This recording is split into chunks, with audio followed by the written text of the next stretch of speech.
Depuis le 22 mai dernier et jusqu'au 11 juin prochain se déroule le tournoi de Roland-Garros, au sein du célèbre stade parisien.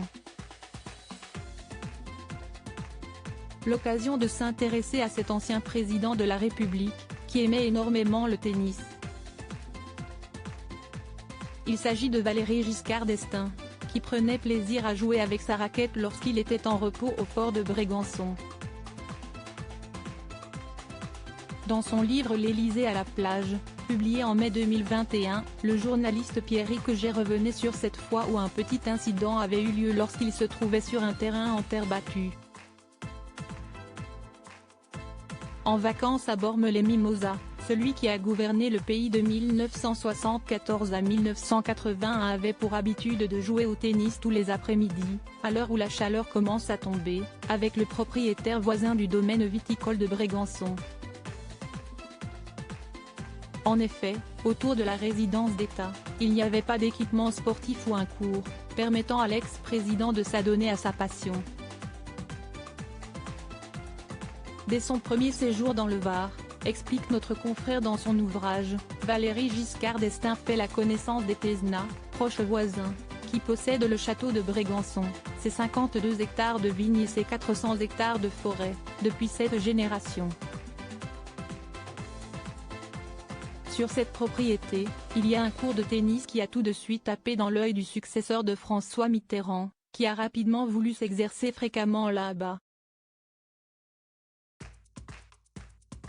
Il leur a ainsi téléphoné, et a débarqué chez eux, en short, sa raquette sous le bras.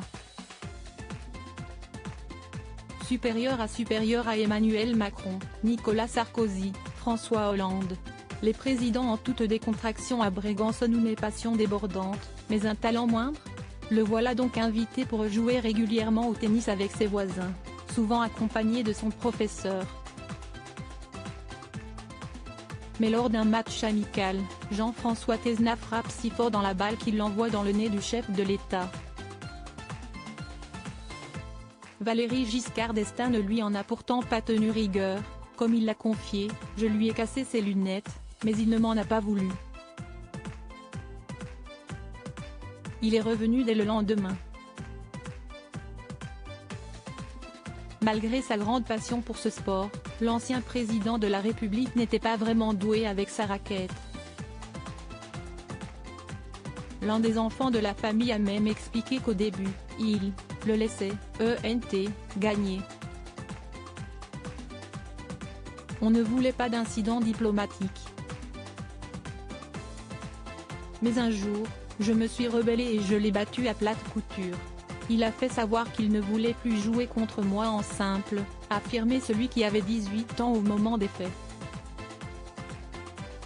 Ambiance. Article écrit avec la collaboration de 6 médias Crédit Photo, Rindolph Jacovid.